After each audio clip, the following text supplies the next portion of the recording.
As we're all on lockdown and all sorts of gatherings have been cancelled across the world, and us synth lovers have been, wait for it, self-oscillating. Sorry, couldn't help myself, I've been locked in this room for too long now. I thought I'd start my own mini version, my own personal virtual Minimoog Fest. And this morning I was chatting to the lovely Bo from Bo Beats, who was thinking of putting a little self-isolation synth community thing together. And if you've not seen his channel, I suggest you do. Lots more synth and stuff over there. So I thought, actually, why not? Moog Fest was cancelled for 2020 earlier this year, so for anyone wanting a bit of one-on-one synth action or two-on-two, or like I've got here, 5-on-5, and the missing a dose of Moog loveliness, I thought I'd put something together. So I'm going to start off today looking at the Voyager, and I'm going to follow that up with the Minimoog, the Sub 37, the Grandmother, and the Mother 32. And why not let's promote hashtag Virtual Moogfest and let everyone with a Moog interested in tips or demos or walkthroughs to make a contribution. Let's start our own little online Virtual Moogfest. I've never been able to get to the real thing myself, so I'm doing it here on my own, and at least this way I avoid having to get on a plane, fly across the Atlantic, suffer with jet lag, and of course all the extreme expense that goes with all that. If it's only me, then so be it, but at least I hope I'll while away a few social distancing and self-oscillating minutes for anyone that's watching. I've also got a lovely selection of 5 Moogafogers that I'll look at as well at some point. Can't have everyone in the festival all crowded into the one room, can we? Not when we're social distancing. And maybe get the 5 synths and the 5 Moogafogers, put them all together and see if we can do some jamming with them or something. So today we're going to start off just talking about my Voyager and playing a few sounds on it, why I've got it and why I love it. The first ever Moog I bought was the Voyager, and I'd been lusting after one for a while and had tried to go completely in the box. Used to have the Mackie 8 bus mixer with 32 tracks plus the 24 track expansion, so that's 56 tracks, 112 inputs and about 6 foot long, taking up loads of space. Until one day I realised I was only really using 2 tracks at a time. Everything was done in the box, and I was using soft synths a lot, and they were just so much easier than the kit I had at the time. If you think about the early 2000s, kit had already sold my analogue gear, as everyone did back then. I sold the System 100 for £100 and a Jupiter 4 for £100, and like I passed on a Moog Prodigy someone was trying to give me for 150 quid. That really annoyed me. So you look back at all that, everyone was doing it, everyone was going in the box. It seems to be so much easier with presets, and you could load up a mix.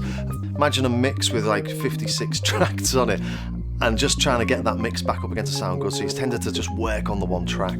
But once you could use soft synths and pull stuff up, total recall inside your DAW, it was a real game changer. So I kept a few bits and bobs, but I used them to death and wanted something for a bit of inspiration, something physical, and I was fed up of looking at tiny screens. And back then, remember, they really were tiny screens. 2 14-inch monitors, so 2 monitors about that big. And you're scrolling through Cubase, tracks and tracks and tracks, just to see what you're doing. It just completely wrecked my head.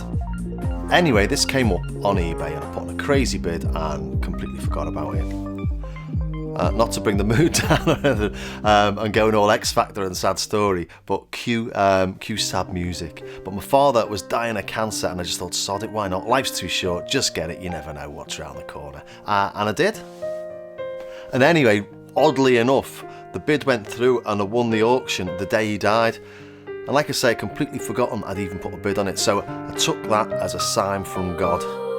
Or even a gift from my father agreeing with me, life's too short and all that.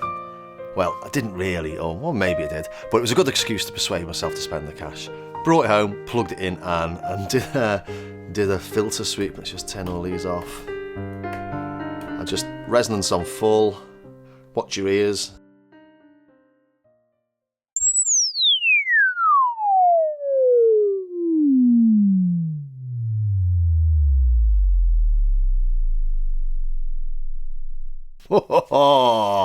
I'm putting that through the speakers in the studio as the whole place was rumbling, and there was a life in there. And I know it sounds stupid, and I do, I like soft synths, and I've done demos of soft synths, but I've been using soft synths for a while and virtual analogs, and when I plugged this baby in and did that, oh my God, that I was just absolutely blown away. It really, really, really, so that's 3 reallys, sounded so much better than the soft synths. Anyway, I don't want to do too many filter sweeps at the minute. Over the past couple of weeks, I've caused quite a stir. You might well have seen my rant about a copyright claim from the Chemical Brothers, well, not from the Chemical Brothers themselves, obviously, but by the Content ID system matching a filter sweep to one of their tracks. Anyway, it seems to touch the nerve. Loads of people contact me about it and having crazy copyright stories. Quite unexpected response to that, but all for doing a filter sweep. So, do you know what? Let's just do another one for fun.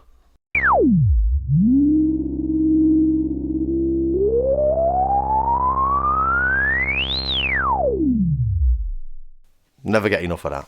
But you might have noticed, anyone that doesn't have a Voyager, that there's a dual low pass and a high pass low pass mode there for the filter. So there's 2 modes for the filters, which is pretty unique, isn't it?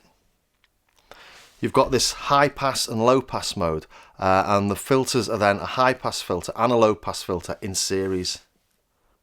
So that gives you a band pass, doesn't it? Let's just put the sound back on, turn the resonance down.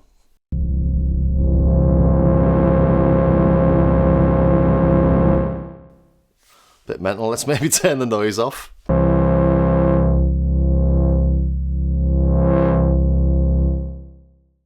So we've got the spacing on 0 here, and what the spacing does is it moves the distance between the low pass and the high pass, so we can change the width of the band. So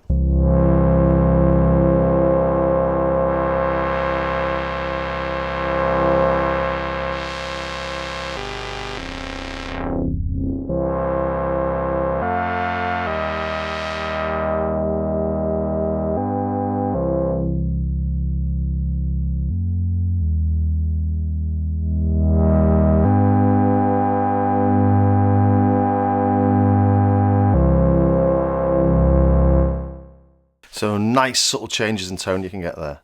So you could automate that, which is the sort of thing you can't do on the Minimoog, using a programmable sort of modulation matrix. So mod wheel here, LFO program, go into edit. Let's go down to program wheel destination. Enter filter spacing. So you've got all these different, don't know if it's shown on the video there, but there's lots and lots of different options there. So let's go to the filter spacing, enter, let's come back out of that. So now when I play the wheel, that should do this automatically.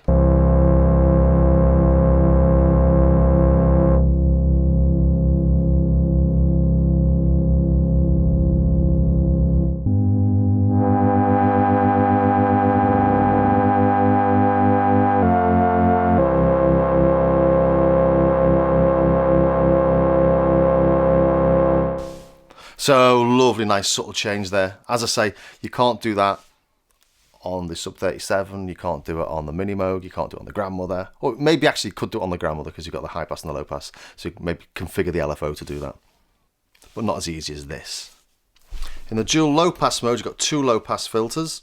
One goes out the left and one goes out the right, hence the stereo. So when you adjust the space in between them, you get 2 separate low pass filters. Wasn't expecting that. Maybe turn the LFO down.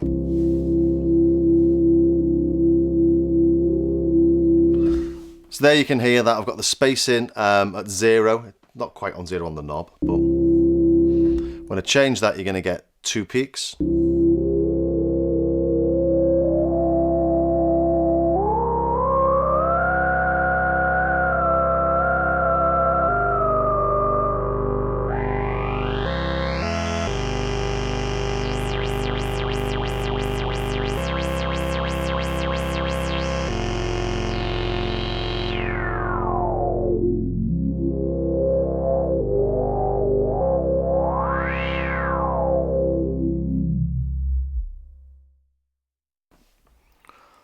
Very, very sexy, that, isn't it?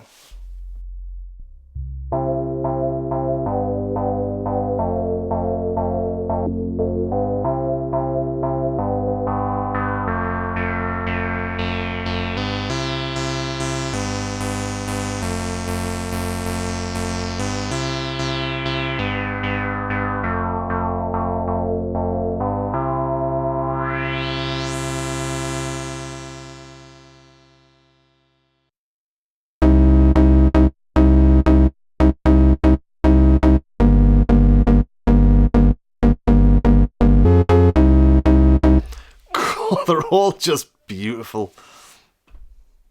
I'm obviously on the section of my presets where I've got nice little intervals between all the sounds. Between the oscillators, I mean.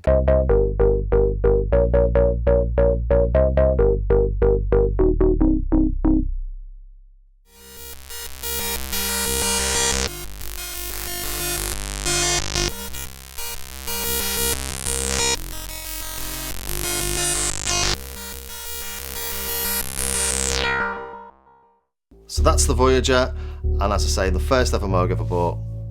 And I had intended on selling it when I got the Sub 37, but I just can't get rid of it. It's such a lovely bit of kit.